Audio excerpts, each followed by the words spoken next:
Hi, I must apologize to you all for being late. I was driving here at 90 miles an hour. I couldn't find a parking place, and like all the experiences you've been through this morning also.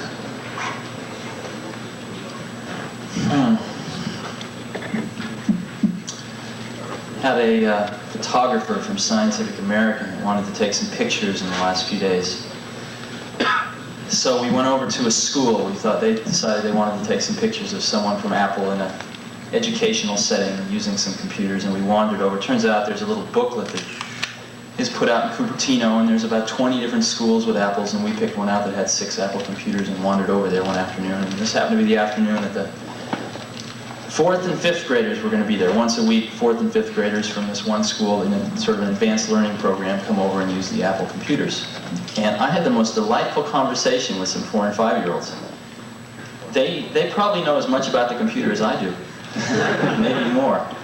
And they're totally fluent in it, and they're very much at home in it, and they beat me in most of the games in it. And it was really quite an experience, because we always talk about all these things happening sort of at the intellectual, verbal level, but actually got a chance to see 20 students interacting with these computers on a one-on-one basis. And I couldn't help remembering my own school days when none of these things existed and we just get into trouble all the time.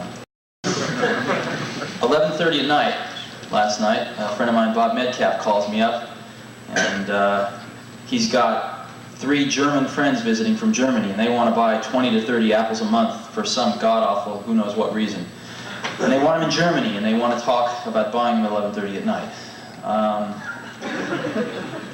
You know, a guy in Nebraska is using an Apple computer to calculate soil samples to know what kind of fertilizer to put in the ground. It's an endless array of things that people are doing with this. What's your mic called? Oh, excuse me. The other one. The other one. Tier right.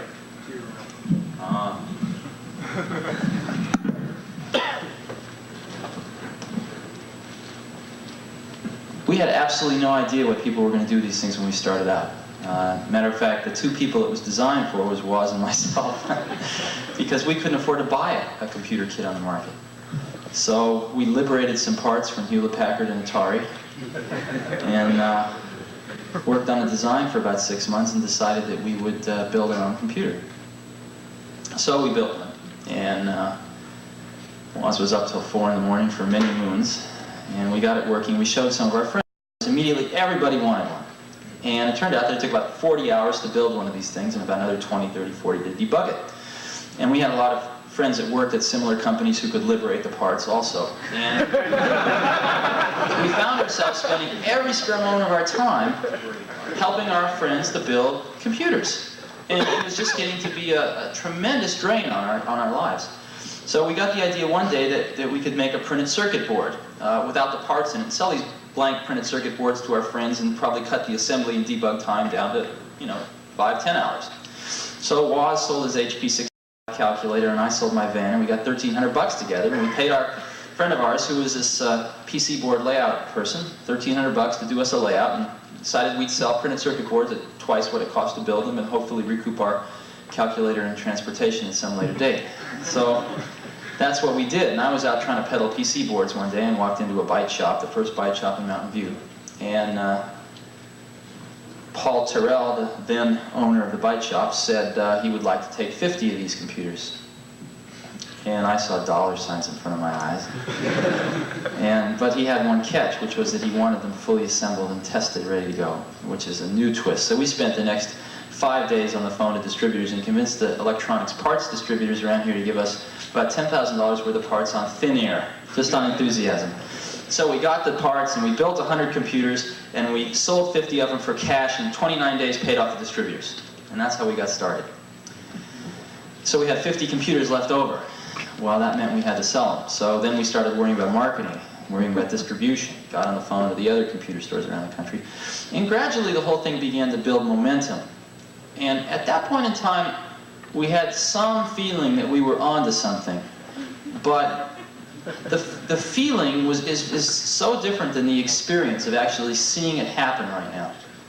It's entirely different. And sometimes a lot of people ask, well, did you know it was going to mushroom into this phenomenon? And you could say, yeah, you know, we planned it out. We had lead on a piece of paper.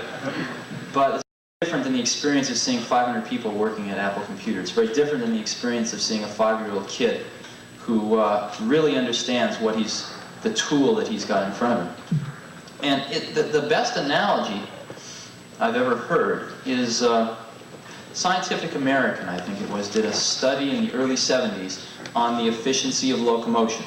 In other words, what they did was for all different species of things on the planet, birds and cats and dogs and fish and man and goats and stuff, they measured how much energy does it take for a goat to get from here to there, right? Kilocalories per kilometer or something, I don't know what they measured it in. And they ranked them, they published a list, and the condor won. The condor took the least amount of energy to get from here to there. And man didn't do so well, came in with a rather unimpressive showing about a third of the way down the list. But fortunately, someone at Scientific American was insightful enough to test man with a bicycle. And man with a bicycle won, twice as good as the condor, all the way off the list. And what it showed was that man as a tool maker has the ability to make a tool to amplify an inherent ability that he has. And that's exactly what we're doing here. It's exactly what we're doing here. We're not making bicycles to be ridden between Palo Alto and San Francisco. Okay, we're making bicycles. And yes, certain bicycles have certain generic attributes, like in general 10 speeds are better to ride in mountains than 1 speeds and other things like that. But in general, what we're doing is we're building tools that amplify a human ability. Just like you could say that the Industrial Revolution was basically an amplification of a human ability, sweat, right? We amplified sweat, fractional horsepower motors, etc., etc. What we're working towards now is the ability to amplify another human ability. And we're just starting to get glimmerings of where it's going to go. As an example, how many of you have used VisiCalc? Quite a few of you. At Apple, every secretary now has an Apple on his or her desk. And they're doing all their word processing on them. You got to give them credit for that, given the software that's out. And they're doing a tremendous amount of financial modeling on the thing. As an example, I have to keep a budget for about 40, 50 people. And by the 10th of every month, my secretary's got all the information from accounting, put it into the VisiCalc model, and given me the actuals versus forecast and all the variances and et cetera, et cetera. And we're asking what-if questions on a daily basis. I can say, her name's Pat, I can say, Pat, what happens if I hire 5 more people this month? You know, what's that going to do to the budget? An hour later, I know. It's incredible. And what's even more incredible is when you go talk to these 5th graders, because they're growing up with this thing. You know, it's new for myself. I didn't know anything about this stuff 15 years ago, 10 years ago. But these kids are growing up with it. I've seen some of the kids of people that work at Apple, I've seen go from being 1, 2 years old, where they push the return key. You know, they sit on their father's lap and mother's lap, and what their part is to push the return key, to actually know how to program in the last 4 years. It's remarkable. So, one of the things that Apple is going to try to do over the next 3 or 4 years is to further that goal. And the key area we're focusing on is the following. Right now, if you buy a computer system and you want to solve one of your problems, we immediately throw a big problem right in the middle of you and your problem, which is learning how to use the computer. Right? Substantial problem to overcome. Once you overcome that, it's a phenomenal tool. But there is a barrier of having to overcome that problem. What we're trying to do, and I think there's a reasonable chance that Apple's going to make a real contribution to solving this problem in the next 36 months, is to remove that barrier so that someone can buy a computer system that knows nothing about it and directly attack their problem without learning how to program the computer. And the reason I think that Apple's got a chance of solving that problem versus a lot of other computer companies that we all know of that are much, much larger than we are now, although we're catching up, is that our whole company, our whole philosophical base is founded on one principle. And that one principle is that there's something very special and very historically different that takes place when you have one computer and one person. Very different than if you have 10 people in one computer. And let's look at some of the things that our industry has, or our segment of the computer industry has contributed to the computer industry because of that underlying philosophical concept. In general, we were in retail distribution channels 3-4 years before the rest of the computer industry is now waking up to that fact. Why? Because to serve that one-on-one relationship, it was necessary to distribute the products that way. It was necessary to have products priced so that a person one-on-one could afford the computer system, and therefore it was necessary to distribute them through a relatively lower cost distribution channel rather than a direct sales force. Interactive software, interactive video, a computer system that can be sold for a few $1,000s that can actually do some animation, that actually has the video that's so tightly coupled to the rest of the computer that you can do real-time. We've got a DEC 1170 at Apple where the terminals communicate with the 1170 at 9600 bits per second. That can't do anything like VisiCalc can. Okay? This is a $300,000 computer system. And yet my secretary keeps the budgets on an Apple. It's far superior. So, and again, that comes from that one-on-one interaction. And that perspective is what gives us the feeling that we have an opportunity to really contribute to solving that problem. And that's where Apple's going. Now, we're very fortunate because the timing seems to be falling into place. In other words, as we move into the 80s, the amount of computational power, the amount of raw horsepower we can get into a small box for a reasonable price is staggering. Even in the last 3 years, since 4 years since we started, it's increased a few orders of magnitude. And one of the things that people always ask me is, what we've got right now is just fine. VisiCalc runs fast enough. Some of the database stuff runs fast enough. What are we going to do with this extra awesome power? And the answer to that is that we're going to put it into into solving that problem again. In other words, we're going to start chewing up power specifically to help that one-on-one interaction go smoother. And specifically not to actually do the number crunching and the database management and the word processing or whatever. We're actually going to start applying a lot of that power specifically to help us remove that barrier. And so, assuming that we don't get into World War III, and assuming that we're able to continue to recruit outstanding people, it looks like the timing's just right for that to occur. So hopefully, when we have our International Apple Corps meeting, the third, fourth one from now, we'll all be able to talk about how we've solved that problem, because I really think it's going to happen. And I really think it's going to come out of an industry that 4 years ago didn't exist, that 3 years ago everyone said was a flash in the frying pan, and but I think right now we're starting to wake up. So thank you very much. Sure. There's a lot of stories to go around. How was the name developed? Yeah, I knew I wouldn't get away with answering that. When you start a company, you have to file what's called a fictitious business name statement.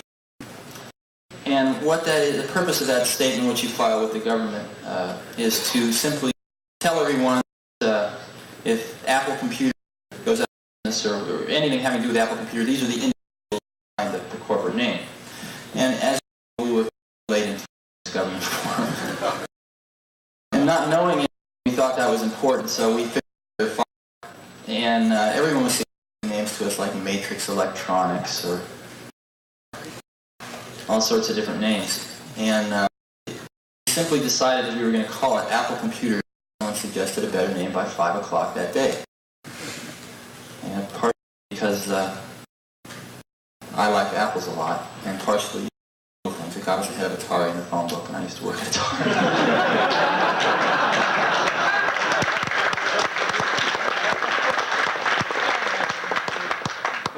but we re-examined it on a regular basis, and we found that the juxtaposition of something that seemed to epitomize what we were going after, which was the simplicity and yet very refined sophistication. You've seen our first brochure, probably some of you have it. The title of it was "Simplicity is the Ultimate Sophistication." And that wasn't just a bullshit slogan. It actually was really what we've been striving for. And the Apple scene symbolized that. So I think we're going to stick with it. Yeah. Yeah, getting back to what you're talking about your goals, about eliminating this barrier, this obstacle in the computer there. We're talking about all this basically hardware power that's available inside that little box. What sort of things are you talking about that's going to translate that hardware power, the power that's inside there, into removing the obstacle of what's inside there on a more concrete level? Well, you're asking me to talk about future products, and I don't want to do that. But Hey, philosophically or something. philosophically,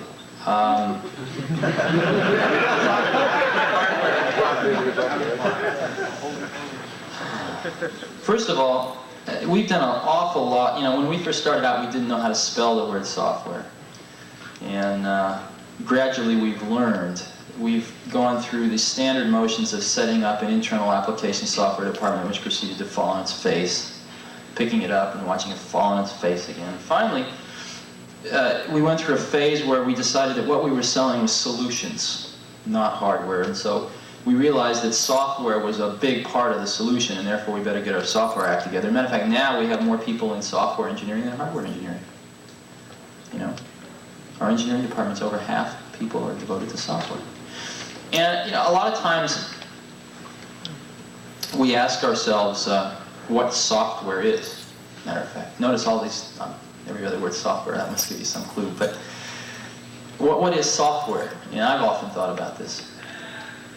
Between software and hardware. And the only thing I can think of is that software is something that either is changing too rapidly or is you don't exactly know what you want yet, or you didn't have time to get it into hardware, or the technology's not there to get it into hardware yet.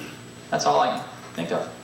So, and what I see happening is that more and more software is getting integrated into hardware. Yesterday's software is today's hardware.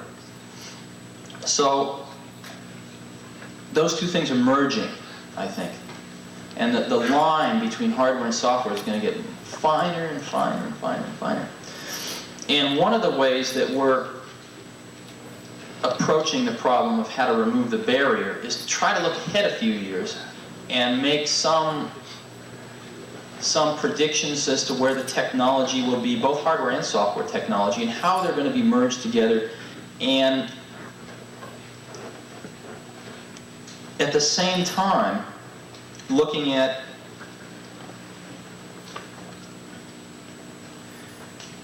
very carefully looking at the kinds of high-level tools that our customers are going to need, and trying to make those two point at the same target.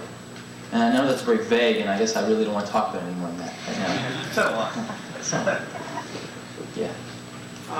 There are a lot of us that have bought Apple IIs here, I'm sure, and that put a tremendous amount of money and effort into using them and planning on using them for many years to come. Sure.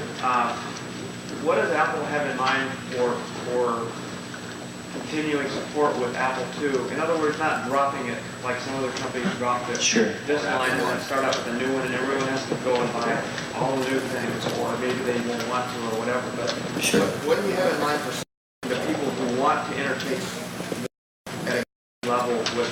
There's 3 or 4 different parts of the answer, and why don't I address each one? Because I think it's a really important question. For some crazy reason in the universe, 2 people from Los Altos and Cupertino, California managed to want something that just so happened to be what about 1 million other people wanted. And it seemed to fit the need fairly well. So well, matter of fact, that in the last 2.5 years, nobody else has come close. So I don't think Apple II is ever going to be obsolete. To answer it in another angle, the second angle, Apple is eventually going to have a broader line of products. Simply because, let's look at automobiles. compare a Volkswagen Rabbit and a dump truck and a Mercedes-Benz, let's say. They all have transmissions, they all have engines, 4 wheels, seats.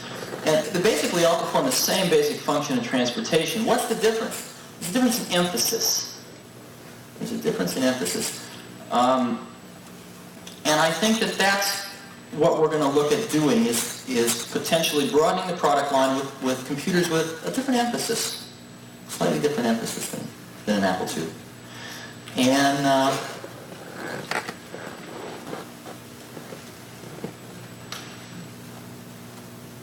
I hope you're all pleased with the new products that we'll come out with over the years. But I don't think that many of you are going to actually feel like giving up your Apple IIs. I don't see that happening. One other thing, I heard a comment up here as you were asking your question. Somebody said, like Apple I, right? And Apple I was an instance where we did obsolete our product. We absolutely did obsolete the product. And what we did was we decided that we were going to take care of the people who bought Apple I's. And the people that contacted us and said, listen, I'd really like to have an Apple II, we worked out an arrangement that I think everyone was very happy with. So we did take care of those people. And I don't think we'll ever be in a situation like that again of obsoleting the product. But you're right, you can't afford it. About 500 people now. And Apple will do this year is probably somewhere between $150 and $200 million worth of sales. And if you actually divide the sales number by the people, you'll find that we probably have the highest sales dollars per employee that anybody's ever heard of. And the reason is because we've got the most incredible collection of people on the planet, at least the most incredible collection I've ever seen, or most of the other people have ever seen. And they're working very, very hard. And if you actually look at why they're there, why people have come to Apple, why people came originally, it certainly wasn't for the salary. A lot of people came to Apple and took 50% cuts in salary initially. We pay competitive salaries now, but we certainly don't attract people on the basis of salary. We attract people on the basis of an opportunity to work your butt off and get something done right, see it get out the door without getting all screwed up. And an opportunity to work with professionals that are as good as you are in other disciplines. So what we're going to judge ourselves by, the senior management of the company is going to judge itself by, is can we maintain this atmosphere of tremendous creativity, tremendous productivity, a company where it's just fine to fall on your face as long as you pick yourself up pretty fast. An environment where we give people enough rope to hang themselves by and hope that they don't. If we can maintain that for the next 10 years and beyond, we'll have been successful. And the rest of the stuff will take care of itself. The rest of the stuff will take care of itself.